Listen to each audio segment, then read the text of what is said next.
কি অবস্থা সবার? আশা করি সবাই ভালো আছেন। আর আজকের ভিডিওতে আমরা আসলে কালি লিনাক্সের যে লেটেস্ট ভার্সনটা রয়েছে ওটা ভার্চুয়াল বক্সে ইনস্টল করব। আর এটা জাস্ট 2-1 মিনিটের ভিতরেই হয়ে যাবে, আপনারা দেখে অবাক হবেন। কারণ আজকে আমরা একটা নতুন টেকনিক ইউজ করে ইনস্টল করব। আজকে আমরা ডাইরেক্ট কালি লিনাক্সের আইএসও ফাইলটা ইনস্টল করব না। আমরা আজকে কালি লিনাক্সের যে আইএসও ফাইলটা রয়েছে ভার্চুয়াল বক্সের জন্য ওইটা ইনস্টল করব।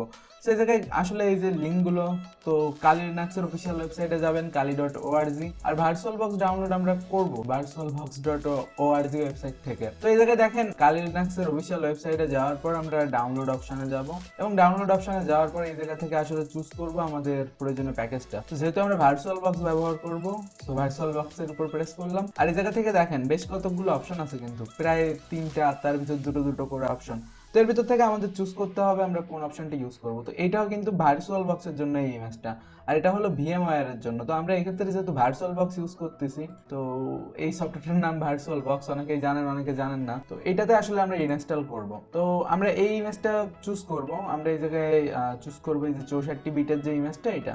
তো এই জায়গায় ক্লিক করলেই আপনার ডাউনলোড শুরু হয়ে যাবে। এবং ভার্চুয়াল বক্স ডাউনলোড করার ক্ষেত্রে আপনাদের কিছু জিনিস আমি বলে নিই। সর্বপ্রথম ডাউনলোডসে যাবেন, আর ডাউনলোডসে যাওয়ার পর এই জায়গায় গিয়ে আসলে আপনারা উইন্ডোজের হোস্ট এই ভার্সনটা ডাউনলোড করে নেবেন।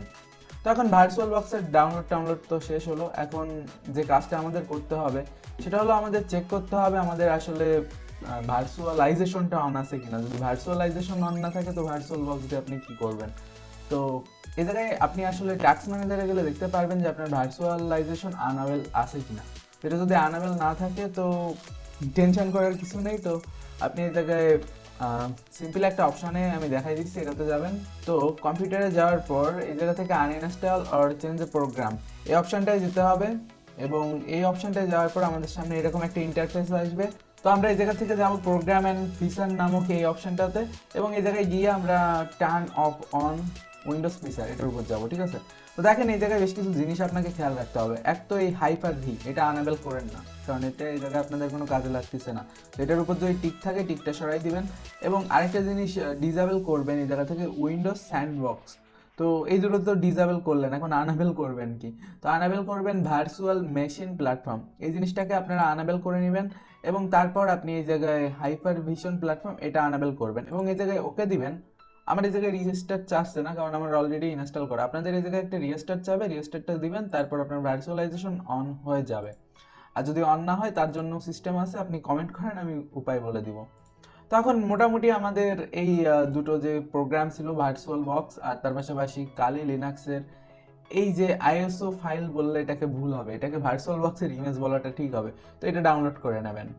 তো এই দুটোকে ডাউনলোড করে নেওয়ার পর আমাদের সামনে কিছুটা এরকম আসবে। তো প্রথমত আপনি এই যে প্রোগ্রামটা এটাকে ইনস্টল করে নেবেন, জাস্ট নেক্সট নেক্সট করে ইনস্টল করে নিতে হবে।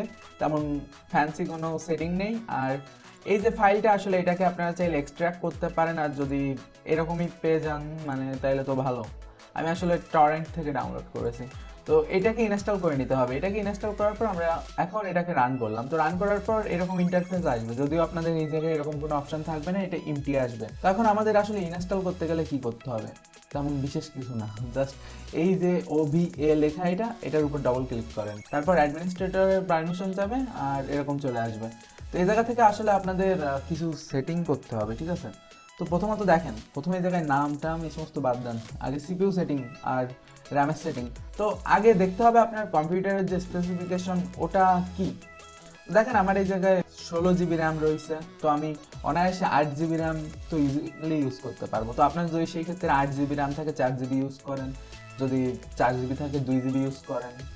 বাট ওর কম হলে না মানে বেশি একটা ভালো পারফরমেন্স আপনি পাবেন না। আর এই জায়গায় দেখেন আমার এটা 6 কোরের প্রসেসর, 6 কোর 12 থ্রেডের প্রসেসর। তো এই জায়গায় আসলে আমরা কোর হিসেবে বিবেচনা করব। তো আমরা এই জায়গায় আসলে ব্যাক করবো, এবং এই জায়গায় আমরা চুজ করব যে আমরা কত র্যাম আর কয়টা সিপিইউ দিব। তো দেখেন আমি ছয়টা সিপিইউ একে দিয়ে দিই, কোনো সমস্যা নেই। প্রসেসর দিই কারণ প্রসেসরের রিসোর্সেস পাওয়ার অবশ্য অন্যভাবে হিসাবে মিলে যাবে। আর এই জায়গায় আসলে আমাদের র্যাম, তো আমি কমসে কম 8 জিবি র্যাম তো ওকে দিই। তো এটা দিতে হবে। এবং তারপর এই জায়গায় দেখেন সিপিইউ চাইলে আপনি বাড়িয়ে কমিয়ে দিতে পারেন, বাট আপনার যদি সিপিইউ মানে তার কম থাকে তাহলে তো দিতে পারবেন না। আর আপনার কত কোরের সিপিইউ এটা দেখার জন্য টাস্ক ম্যানেজারে যান, আর এই জায়গায় গেলে দেখতে পারবেন যে আসলে এটা এরকম আসবে না, এটা প্রথমে এরকম আসবে টাস্ক ম্যানেজার। তো এটাকে মোর ডিটেল করে নেবেন, পারফরমেন্সে যাবেন, সিপিইউতে যাবেন, এবং তারপর এই জায়গা থেকে আপনি আসলে দেখবেন যে আপনার যে সিপিইউটা রয়েছে ওটা কত কোরের। তো জায়গায় লিখে দেবে যে এটা এক সকেটের সিপিইউ, মানে সিঙ্গেল বোর্ড একটা সিপিইউ, এবং এরপর এটা কত কোর, এবং এটা লজিক্যাল যে প্রসেসর, মানে যেটাকে আমরা থ্রেড বলে থাকি, তো ওই থ্রেডটার কথা বলিছে। তো আপনি এই জায়গায় কোরটা দেখবেন আপনার কত কোরের প্রসেসর, সেই অনুপাতে এই জায়গায় দিবেন। আপনার যদি 2 কোর থাকে 2 কোরই দিয়ে দেন, বাট ওই জায়গায় 1 দিলেও ভালো হয়, বাট মিনিমাম 2 ইউজ করা, তার উপরে ইউজ করা, এটা ভালো হবে। তো এসব করার পর কিছু করতে হবে না, আমি নামটা একটু চেঞ্জ করে নিব, কারণ আমার এই নামে আরও একটা অলরেডি ইনস্টল করা রয়েছে। তো এটাকে আমি আসলে নিউ দিয়ে দিই, ঠিক আছে? তো সমস্যা নেই, আপনারা আপনার নামও দিয়ে দিতে পারেন। এরপর ইম্পোর্ট করবো, এই জায়গায় একটা পারমিশন যাবে, তো এটাকে অ্যাগ্রি করে দিতে হবে। আর এরপর কিছু ইম্পোর্টিংয়ের কাজ চলবে, অর্থাৎ ওই যে ফাইলটা, ওই ফাইলটা থেকে আপনার এই যে ডিরেক্টরিটা এই জায়গায় লেখা রয়েছে সি ইউজার, এবং তারপর যে যে ডিরেক্টরি, ওই জায়গায় আসলে এই ফাইলটাকে কপি করে নিয়ে আসবে। তো কপি করে নিয়ে আসতে কিছু টাইম লাগবে, আমাদের একটু অপেক্ষা করতে হবে। তো এই জায়গায় দেখেন ইম্পোর্টের কাজ শেষ হয়ে গেছে। আর এই যেটা আমি তৈরি করলাম কালি লিনাক্স 2020 নিউ, তো এখন এটাকে আমাদের স্টার্ট করতে হবে। তো আমরা স্টার্ট করে দিব। আর এই ক্ষেত্রে আপনার যদি ছোটোখাটো কিছু ইরর আসে, ওইগুলো সম্পর্কে আপনি একটু গুগলে রিসার্চ করলে সলিউশন পেয়ে যাবেন। তবে আমি মনে করি কোনো প্রকার ইরর আসবে না, তবে একটা ইরর এই ক্ষেত্রে আসতে পারে, সেটা হলো ইউএসবি ইন্টারফেসের ইরর। তো ওই ইররটা সলভ করার জন্য আপনারা সেটিংয়ে যাবেন, এবং এই জায়গা থেকে ইউএসবিতে যাবেন। তো এটাকে কেটে দিই, ইউএসবিতে গিয়ে এই জায়গায় ইউএসবি অন পয়েন্ট এই কন্ট্রোলারটা সিলেক্ট করে রাখতে পারেন। আর এছাড়া এটা থেকে মুক্তিরও একটা উপায় আছে, ওটা অবশ্য পরে কোনো এক ভিডিওতে আমি বলবো। তো এখন যাই হোক, আমাদের সামনে লগ ইন প্যানেল চলে আসছে। এখন এই জায়গায় লিখতে হবে কালি, আর কালি, কালো কালো হয়ে গেল সব কিছু।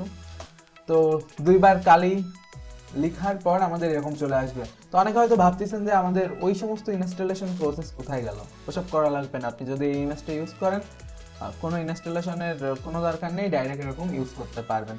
তো এখন সব কিছু চলে আসছে, আর এখন আমাদের কালি লিনাক্স রেডি। আর পারফরমেন্স দেখতেছেন, 8 GB র্যাম, 6টা প্রসেসর দিছি, মানে 6 কোরের। তো পারফরমেন্স এরকম আমি আশা করতেই পারি। তো এখন আসলে কিছু জিনিস আমাদের মাথায় রাখতে হবে। আগে যেমন এপিটি গেট আপডেট লিখলে আসলে আপডেটিং শুরু হয়ে যেত, এখন আগে সুডো লাগাতে হবে। সুডো মানে সুপার ইউজার করো, মানে একটু রুট পারমিশন দিতে হবে। তো এপিটি, এবং এরপর আমরা এই জায়গায় লিখবো আপডেট, এবং তার পাশাপাশি একটা হাইফেন ওয়াই দিই, যাতে বারবার আমাকে ইয়েস টিয়েস না দিতে বলে। আবার এই জায়গায় পাসওয়ার্ড চাচ্ছে, তো এই জায়গার পাসওয়ার্ডটাও কিন্তু কালি। কালি লিখে ইন্টার দিবেন, তারপর আপনার এই যে আপডেট এই সমস্ত প্রসেস চলতে থাকবে, এবং এটা কিন্তু সেভ থাকবে, এটা টেম্পোরারি না। সো টেনশন নেওয়ার কিছু নেই, আপনার সব ইনফরমেশন সব কিছু সেভ থাকবে। আর বর্তমান সময় আমি একটা জিনিস খুব বেশি লাইক করতেছি, সেটা হলো কালি আন্ডার কভার মোড। তো আমি আন্ডার কভার মোডে চলে যাই, কারণ ওইটা উইন্ডোজের সাথে বেশি একটা সিমিলার। আর উইন্ডোজের সাথে সিমিলার হলে হয় কি, আমাদের কাজ করতে সুবিধা হয়। তো মনে করেন এই স্টার্ট মেনু টেনু, তারপর এই হোম টোম, কাজ করতে সুবিধা হয়, আর লোকজন বেশি একটা মানে হ্যাকার ফিলিং দেখে না। তো এই কারণে আপনাদেরও সুবিধা হবে, আশা করি আন্ডার কভার ইউজ করেন, আপনার ইচ্ছা। তো এই হয়ে গেল আমাদের কিন্তু সেট আপ।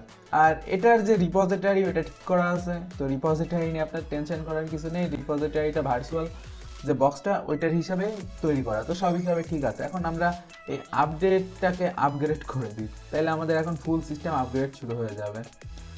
তো ওইটা একটু লম্বা যাবে, তো প্রবলেম নেই। ওকে, আপগ্রেড দিয়ে দিলাম, এখন এই আপগ্রেডিং চলতে থাকুক। তো এতে করে আমাদের আপডেট আর আপগ্রেড এই দুটো করে হবে কি, যে আমাদের সিস্টেমটা একটু বেশি স্টেবল হবে। তো এইভাবে মূলত আমরা কিন্তু ইনস্টল করতে পারতেছি। তো ইনস্টলেশন তো গেল, এখন বেশ কিছু জিনিস আসলে আসে, যেটা হলো এই ড্র্যাগ অ্যান্ড ড্রপ করতে চাই লোকজন। তো এই দেখেন, ডিভাইসে গিয়ে ড্র্যাগ অ্যান্ড ড্রপে যাবেন, তো এই জায়গায় নিচের যেটা, এটা অন করে নেবেন। তো এটা অন করলে হবে কি, আপনি এই জায়গায় একটা নিউ যদি এমটি ফাইল টাইল বানান, তো এটাকে আমি ড্র্যাগের জন্য বানাইছি, তো এটাকে ড্র্যাগ লিখে দিই। ড্র্যাগ মানে কি, ওই জায়গায় নেশা জাতীয় দ্রব্য ভাববেন না, এই ড্র্যাগটা হলো মানে এরকম করে ড্র্যাগ করা। তো এরকম করে ড্র্যাগ করলে ড্র্যাগ হবে। মাল্টি মনিটর সেটআপের কারণে এটা অন্য একটা মনিটরে চলে গেছিলো, বাট এরকম ফাইল আসবে, আপনি বানাতে পারবেন, কোনো সমস্যা হবে না। আরেকবার আপনাদের দেখায়, আসলে সেকেন্ড মনিটরে চলে যাওয়ার কারণে একটু প্রবলেম হয়ে গেছিলো। তো এই দেখেন ইজিলি আসতেছে, তো প্রবলেমের কোনো প্রবলেম নেই, মানে নো প্রবলেম হেয়ার। আর আশা করি শর্ট ভিডিওটা আপনাদের ভালো লাগছে। যদি ভালো লেগে থাকে অবশ্যই লাইক দেন, আর আমাদের চ্যানেলে সাবস্ক্রাইব করতে ভুলবেন না, কারণ আমরা এই টাইপের ভিডিও আরও আনতে থাকি। আর এর পরের ভিডিওগুলোতে আমি আসলে কালি লিনাক্সের বেশ কিছু হ্যাকিং টুল সম্পর্কে আপনাদের সাথে আলোচনা করব। সো আই হোপ ভিডিওটি আপনাদের ভালো লেগেছে, আর যদি ভিডিওটায় কিছু ইনফরমেশন কম কম লাগে আপনাদের তো কমেন্ট করে জানান। আর ভিডিওটি খারাপ লাগলে ডিসলাইক দেওয়ারও অধিকার আছে, ডিসলাইক দেন, কারণ আপনারা ডিসলাইক দিলেও আমি মোটিভেটেড হব, লাইক দিলেও মোটিভেটেড হব, তবে ওটা দিয়েন না, দিলে খারাপ লাগে মনে। কারণ অনেক কষ্ট করে এখন দেখেন রাত কয়টা, 4:30টার সময় আপনাদের জন্য ভিডিও তৈরি করতেছি। তো সুস্থ থাকুন, সুন্দর থাকুন, করোনা ভাইরাসের সময় বাসায় থাকুন। Have a nice day, good bye.